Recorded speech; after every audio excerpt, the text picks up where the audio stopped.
నమస్తే, welcome to legend. ప్రస్తుతం central లైబ్రరీలో ఏదైతే గ్రూప్ 1 సంబంధించి అవకతవకలు జరిగాయని చెప్పేసి వీటికి సంబంధించి ఖచ్చితంగా నోటిఫికేషన్ ఇవ్వాలి, వీటికి రివాల్యుయేషన్ ఏర్పాటు చేయాలి, మళ్ళీ లేకపోతే వీలు కాకపోతే ఖచ్చితంగా ఎగ్జామ్స్ మళ్ళీ రీకండక్ట్ చేయాలని చెప్పేసి పెద్ద ఎత్తున నిరుద్యోగులు అయితే ఉద్యమాల పేరుతో రోడ్లపైకి వస్తున్న పరిస్థితి. దీనికి సంబంధించి బీఆర్ఎస్పీ దీనికి సంబంధించి సిగ్నేచర్స్ అయితే ఏర్పాటు చేసింది. దీనికి సంబంధించి మాట్లాడదాం, అసలు ఎందుకు ఈ నిర్ణయం తీసుకోవాల్సి వచ్చిందని చెప్పి అని చెప్పండి. ఎందుకు ఈ నిర్ణయం తీసుకోవాల్సి వచ్చింది? బీఆర్ఎస్పీ సార్ రెగ్యులర్గా కూడా ఈ స్టూడెంట్స్తో పాటు ఎన్నో పోరాటాల్లో పాల్గొంటా ఉన్న పరిస్థితి. ఏం చెప్తారు బీఆర్ఎస్పీ తరఫున? నిరుద్యోగులను మోసం చేసి లేనిపోమి హామీలు ఇచ్చిన కాంగ్రెస్ ప్రభుత్వం, గద్దెనెక్కిన కాంగ్రెస్ ప్రభుత్వం ఈరోజు నిరుద్యోగులను ఏ విధంగా దారుణానికి గురి చేస్తుందనే విషయం అందరికీ తెలుస్తుంది. తెలంగాణ సమాజం, తెలంగాణ ప్రజలు అంతా గమనిస్తూనే ఉన్నారు. తెలంగాణ నిరుద్యోగులను కాంగ్రెస్ ప్రభుత్వం ఏ విధంగా మోసం చేస్తుందనేది. అయితే ఈ గ్రూప్ 1 విషయంలో తీసుకొస్తే గ్రూప్ 1 మెయిన్స్ రాశారు, ప్రిలిమ్స్ రాశారు, ప్రిలిమ్స్ తర్వాత మెయిన్స్ అయింది. ప్రిలిమ్స్కు రాసిన అభ్యర్థుల సంఖ్య ఒక విధంగా, మెయిన్స్ రాసిన తర్వాత క్వాలిఫై అయిన విద్యార్థుల సంఖ్య ఒక విధంగా, తర్వాత మెయిన్ ఇంటర్వ్యూకు అటెండ్ అయిన వాళ్ళ విద్యార్థుల సంఖ్య ఒక విధంగా. అంటే ప్రతి ఒక్క స్టెప్లో ఈ గ్రూప్ 1 ఎగ్జామ్లో నోటిఫికేషన్లో ఉన్న ప్రతి ఒక్క స్టెప్లో ఏదో ఒక తప్పులు చేస్తూనే ఉన్నది టీజీపీఎస్సీ. అంటే టీజీపీఎస్సీ ఏ విధంగా ఏర్పడింది? నిరుద్యోగులకు ఏదో విధంగా న్యాయం చేయాలనే ఉద్దేశంతో వచ్చిన కాంగ్రెస్ ప్రభుత్వము ఈ విధంగా నిర్లక్ష్యానికి గురి చేయడం వల్ల చాలామంది నిరుద్యోగులు బలి అవుతున్నారనే ఉద్దేశంతో బీఆర్ఎస్పీ ఆధ్వర్యంలో 1,00,000 నిరుద్యోగులతో పాటు 1,00,000 సంతకాలను ఈరోజు హైకోర్టు ప్రధాన న్యాయమూర్తి గారికి విన్నవించుకోవడంలో భాగంగా బీఆర్ఎస్పీ ఆధ్వర్యంలో 1,00,000 సంతకాల సేకరణ కార్యక్రమం జరుగుతున్నది. ఈ 1,00,000 సంతకాల కారణం ఏంటంటే, ఇప్పుడు ప్రభుత్వం గ్రూప్ 1 ఇష్యూ మీద సింగిల్ జడ్జి ఏమని తీర్పిచ్చారు? దీంట్లో అవకతవకలు జరిగింది, దీన్ని రీకండక్ట్ చేయాలనే ఉద్దేశంతో సింగిల్ జడ్జి ఇచ్చారు. కానీ కాంగ్రెస్ ప్రభుత్వం నిరుద్యోగుల పక్షాన ఆలోచన చేయకుండా కేవలం వాళ్ళ పార్టీలో ఉన్న పెద్దలను కాపాడుకోవడానికి, అవకతవకలు పాల్పడిన వారిని కాపాడుకోవడంలోనే భాగంగానే డివిజన్ బెంచ్కి పోయింది. కాబట్టి మేము హైకోర్టు చీఫ్ జస్టిస్కి ఒకటే విన్నవించుకుంటున్నాము, డివిజన్ బెంచ్కి వచ్చిన కేసుని మీరు రిజెక్ట్ చేయండి, తక్షణమే రిజెక్ట్ చేయండి, చేసి ఆ కారకుల మీద ఎంక్వైరీ కమిషన్ వేయండి. ఆ ఎంక్వైరీ కమిషన్లో ఎవరు ఏ విధంగా డబ్బులు తీసుకున్నారు, ఏ పోస్టులు ఏ విధంగా అమ్ముడుపోయినాయనే అన్ని బయటకు వస్తాయి. కాబట్టి సిట్టింగ్ జడ్జిలో మీరు ఎంక్వైరీ కమిషన్ ఇవ్వండి, ఆ డివిజన్ బెంచ్కి వచ్చిన కేసుని రిజెక్ట్ చేయండి అనే ఉద్దేశంతో బీఆర్ఎస్పీ ఆధ్వర్యంలో 1,00,000 సంతకాల సేకరణ కార్యక్రమం చిక్కడపల్లి లైబ్రరీ నుంచి స్టార్ట్ అవుతుంది. చిక్కడపల్లి లైబ్రరీతో పాటు Osmania university, Nizam college, city Goud college, ఇలాంటి అన్ని చోట్ల ఎక్కడికైతే ప్రధాన విద్యాలయాలు లైబ్రరీలు ఉన్నాయో అక్కడ కండక్ట్ చేసేది. మనం గ్రూప్ 1 సంబంధించిన పేరెంట్స్ కావచ్చు, ఆ క్వాలిఫై అయిన స్టూడెంట్స్ కూడా ప్రెస్ మీట్ ఏర్పాటు చేసిన ప్రెస్ క్లబ్లో, లేదు మేము నిజంగానే 3 కోట్లు ఇచ్చి జాబులు కొనుక్కుంటే మేము అంత డబ్బు ఉంటే జాబులు చేయాల్సిన అవసరం ఉంది, నేను బిజినెస్ చేసుకుంటాం కదా, కావాలని అలిగేషన్ చేస్తూ ఉన్నారు. రాజకీయాల పేరుతో మమ్మల్ని ఇబ్బంది పెట్టకండి, మేము కష్టపడి చదువుకున్నామని చెప్పి చాలా మంది వాళ్ళ పేరెంట్స్ కావచ్చు, పిల్లలు కావచ్చు, చాలా మంది ఏడుస్తూ ఉన్న పరిస్థితి. గ్రూప్ 1లో ఉన్న ఉద్యోగాల సంఖ్య ఎంత? 563 గ్రూప్ 1 ఉద్యోగాలు. ఆ 563 గ్రూప్ 1 నిరుద్యోగాల్లో 563 కుటుంబాలు వచ్చాయి, అక్కడ రాలేదు. కేవలం 10ల సంఖ్యలో మాత్రమే వచ్చారు. అంటే అక్కడ నిజాయితీ గల వాళ్ళు 10ల సంఖ్యలో వచ్చారంటే బయట దాక్కున్న దొంగలు ఎంతమంది 100ల సంఖ్యలో ఉన్నారని అర్థం. కాబట్టి ఆ 10ల సంఖ్యలో ఉన్న వాళ్ళని వేడుకుంటున్న వాళ్ళని పట్టించుకోవాల్సిన అవసరం లేదు. ఎందుకంటారా, మీరు కొంతమంది నిజాయితీగా రాయవచ్చు, కానీ కొన్ని పోస్టులు అయితే, కొన్ని 100ల పోస్టులు అయితే అమ్ముడుపోయినాయి అనేది కనిపిస్తుంది కదా. నిజంగా తప్పు చేయని వాళ్ళైతే వాళ్ళు 563 కుటుంబాలు రావాలి, మీడియా ముందుకు వచ్చాయా బ్రదర్? 563 అదే కొంతమంది మాత్రమే వచ్చారంటే ఇంకొంతమంది దొంగలని అర్థం, ఇంకొంతమంది పోస్టులు అమ్ముకున్నారని, పోస్టులను డబ్బులతో అమ్ముకొని వచ్చారని అర్థం. చెప్పండి. ఇక్కడ ఈ ప్రభుత్వం ఏమో ఇప్పటికీ 60,000 ఉద్యోగాలు ఇచ్చినాం, ఇంకా త్వరలో ఇంకొన్ని ఉద్యోగాలు ఇస్తాం, ఇక్కడికి 1,00,000 ఇస్తాం, 2,00,000 వరకు కూడా మా ప్రభుత్వం ఎవరికి ఇస్తాం జాబ్స్ అని చెప్పేసి కూడా ప్రభుత్వం చెప్తోంది. కానీ ఇక్కడ డబ్బులు లేవు, గత ప్రభుత్వమే చాలా అప్పులు చేసి వెళ్ళిపోయింది. కాబట్టి అసలు గత ప్రభుత్వం అసలు ఉద్యోగాలను పట్టించుకున్న పాపలో పోలే, నిరుద్యోగులు ఎవరిని కూడా పట్టించుకున్న పాపలో పోలే అని చెప్పేసి కూడా చాలాసార్లు మాట్లాడుతూ వస్తున్నారు రేవంత్ రెడ్డి. ఏం చెప్తారు? కాంగ్రెస్ ప్రభుత్వానికి, రేవంత్ రెడ్డికి పరిపాలన మీద అవగాహన లేకపోవడం వల్ల ఆ పరిపాలనలో ఫెయిల్ అవుతూ ఉండడంతో ప్రతి ఒక్క విషయం మీద గతంలో ఉన్న బీఆర్ఎస్ ప్రభుత్వం అప్పులు చేసింది, బీఆర్ఎస్ గవర్నమెంట్ కేసీఆర్ అప్పులు చేసిండు.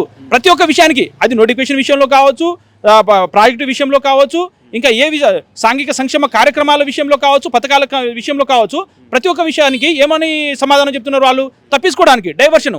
ఏదైనా కేసీఆర్ అప్పు చేసిండు, మా వల్ల అయితే లేదు, కేసీఆర్ అప్పు చేసిండు, మా వల్ల అయితే లేదు అంటున్నారు. అయితే తెలంగాణ రాష్ట్ర ప్రభుత్వం, గతంలో ఉన్న బీఆర్ఎస్ పార్టీ ప్రభుత్వము ఏ విధంగా అప్పు చేసిందనే విషయం కూడా పార్లమెంట్లో, ఇతర వివిధ వేదికల్లో కూడా కేంద్ర ప్రభుత్వము అంటే కొన్ని లెక్కలు తీసుకురావడం వచ్చింది. ఆ లెక్కల్లో కూడా కనిపిస్తుంది మన రాష్ట్రము అప్పుల విషయంలో కూడా 15-20 ప్లేస్ల మధ్యలో ఉంటుంది. ఎగ్జాక్ట్గా చెప్పలేను కానీ ఆ ప్లేస్లో ఉంటుంది. అంటే అర్థమైంది, వీళ్ళకు పరిపాలన చేతకాక ప్రజలను మోసం చేసి గద్దెక్కిన తర్వాత ఏదో ఒక విధంగా మోసం చేద్దాం, ఏదో ఒక విధంగా డైవర్షన్ చేసుకుందాం. ఆ డైవర్షన్లో భాగంగా అప్పు అనేది ఒకటి, అలాంటి ఒక ఆరోపణలు తీసుకొస్తున్నారు. నిజంగా మరి స్టూడెంట్స్ నిరుద్యోగులందరూ మీకు సపోర్ట్గా వస్తున్నారా సిగ్నేచర్ చేయడం కోసం? ఏం చెప్తున్నారు స్టూడెంట్స్ అంతా? ఖచ్చితంగా మాకున్న కాన్సెప్ట్కి ప్రతి ఒక్క నిరుద్యోగి సపోర్ట్ ఇస్తున్నారు. ప్రతి ఒక్క నిరుద్యోగి ఇది ఏంది, ఇది మంచి కార్యక్రమం ఉన్నది. ఎందుకంటే మేము రాసేది ఎవరికో పార్టీ అధ్యక్షునికి కాదు, ఆ ముఖ్యమంత్రి కాదు, మంత్రులకు కాదు. మేము రాసేది high court chief justice of Telangana high court ప్రధాన న్యాయమూర్తికి రాస్తున్నాము. మా దాంట్లో ఉన్నది ఏంటంటే, మీ దగ్గర డివిజన్ బెంచ్లో ఒక కేసు వచ్చింది, గ్రూప్ వన్ ఇష్యూ మీద కేసు వచ్చింది. ఆ డివిజనల్ బెంచ్లో ఉన్న కేసుని మీరు వెంటనే రిజెక్ట్ చేయండి. అక్కడ ఉన్న వాదోపవాదాలను వినకుండా రిజెక్ట్ చేసి డైరెక్ట్గా మీరు ఆదేశించండి, ఒక ఎంక్వైరీ కమిషన్ వేయండి అని ప్రభుత్వానికి ఆదేశించండి. ఆ కారకులు ఎవరైతే ఉన్నారో వాళ్ళని శిక్షించడానికి సిట్టింగ్ జడ్జితో ఒక కమిషన్ వేయమని ఆదేశించాలనే ఉద్దేశంతో మేము చీఫ్ జస్టిస్కి రాస్తున్నాం నేరుగా. ఓకే బ్రదర్, చెప్పండి. చాలాసార్లు కూడా నిరుద్యోగులందరూ నిజంగానే చదువుకుంటూ ఉన్నారు, బయటకు వచ్చి పోరాటం చేసే వాళ్ళని అందరూ కూడా ఎవరు నిరుద్యోగులు కాదు, అసలు ఆస్పిరెంట్సే కాదు, వాళ్ళ వెనక బీఆర్ఎస్ పార్టీ ఉండి నడిపిస్తుంది అని చెప్పేసి కాంగ్రెస్ పార్టీలో ఉన్న రకరకాల నాయకులు రకరకాల మాట్లాడుతూ ఉన్న పరిస్థితి. వాళ్ళకి ఏం చెప్తారు? ఇప్పుడు మనము ఒక చిన్న ఎగ్జాంపుల్ తీసుకుంటే 100 మంది ఉంటే 100 మంది ఏ సంస్థలో అయినా 100 మంది ఉంటే 100 మంది ఉద్యమాలు చేయరు. దానిలో 10 మంది ముందుకు వచ్చి వాళ్ళ సమస్యలపైన పోరాడతారు. ఇప్పుడు పోరాడే వాళ్ళంతా ఇది గ్రూప్ 1 అప్లై చేసిన వాళ్ళు, గ్రూప్ 1 రాసిన వాళ్ళు అందరూ ఉన్నారు. మీరు బీఆర్ఎస్ గవర్నమెంట్లో ఇదే నిరుద్యోగులను మీ ఎంట తిప్పుకున్నారు.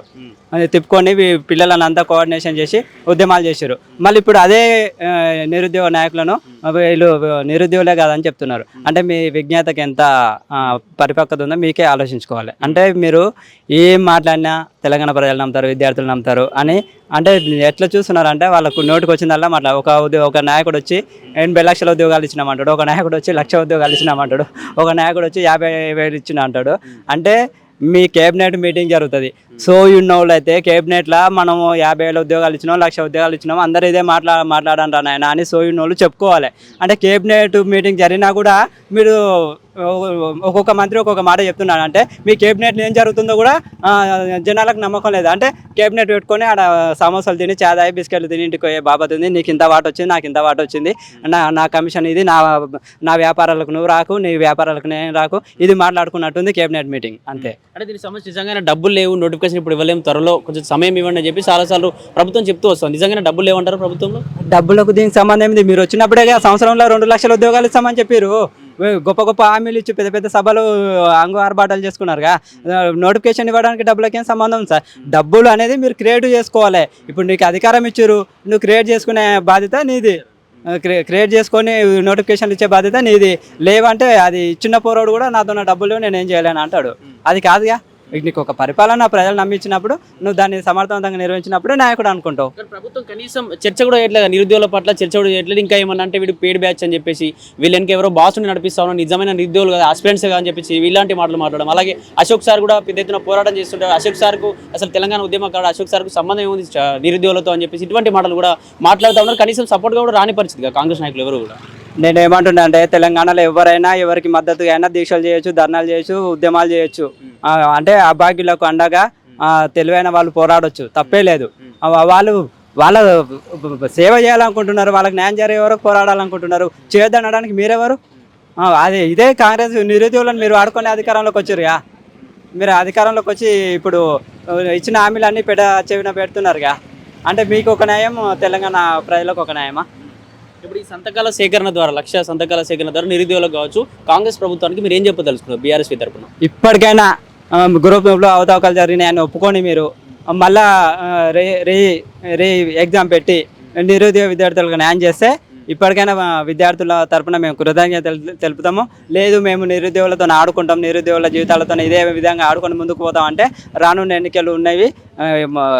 ఏంటంటే కాలచక్రమంలో రోజులు గడిచిపోతూనే ఉంటాయి, ఎలక్షన్స్ వస్తూనే ఉంటాయి. అప్పుడు నిరుద్యోగులు అందరూ నాయకులు మీ రిజల్ట్ ఏ విధంగా ఉంటుంది అనేది మీకు చూపిస్తారు తప్పకుండా. చెప్పండి, ఎన్నేళ్ళ తెలంగాణ ఉద్యమం తర్వాత తెలంగాణ తీసుకొచ్చి 10 ఏళ్ళు పూర్తయిన తర్వాత కూడా మళ్ళీ అదే ఉద్యోగాల కోసం, మళ్ళీ అదే నీటి కోసం మళ్ళీ కొట్లాట జరుగుతూ ఉంది తెలంగాణలో. అంటే ఎట్లా చూడొచ్చు? తెలంగాణ సాధించుకొని వ్యర్థమే అనుకోవచ్చు దీని ద్వారా? ఇది అబ్సల్యూట్లీ వ్యర్థమే అనుకోవచ్చు. ఎందుకంటే మనకు నీళ్లు, నిధులు, నియామకాలను ఈ 3 విషయాల మీద జరిగిన పోరాటం ఏదైతే ఉందో అది ఇప్పుడు రేవంత్ రెడ్డి గవర్నమెంట్లో కనిపించట్లేదు. మనకు కావాల్సిన నీళ్లు మనకు రావట్లేవు. ఇప్పుడు వస్తున్నాయని కాలువల మీద, కానీ ఇంకా కాళేశ్వరం మీద కుట్రపూరితం చేస్తున్నారు. ఆ కాళేశ్వరంలో నుంచి వాటర్ లిఫ్ట్ చేస్తేనే కదా మన గ్రావిటీ కెనాల్స్లో కానీ చెరువులకు కానీ అవన్నీ నీళ్ళు వచ్చేది. కానీ దాంట్లో అవకతవకలు జరిగినాయి, అది కూలిపోయింది, కుంగిపోయింది అని చెప్పి అంటున్నారు కదా, ఇది పచ్చి అబద్ధం.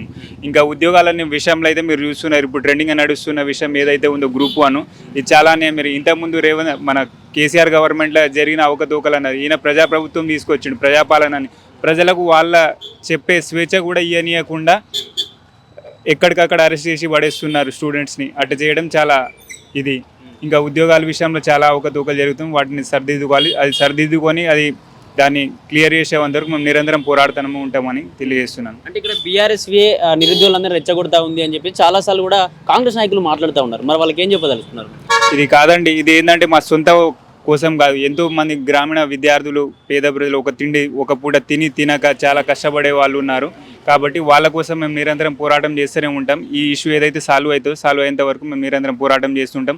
విద్యార్థులు చాలామంది మాతో కలిసి చేస్తున్న ప్రోగ్రామ్ మంచి కోసం చేస్తున్నారు, అది ఇది అని చెప్పి సపోర్టివ్గా చాలామంది వచ్చి ఆ సత్తకాలను ఇవ్వడం జరుగుతుంది.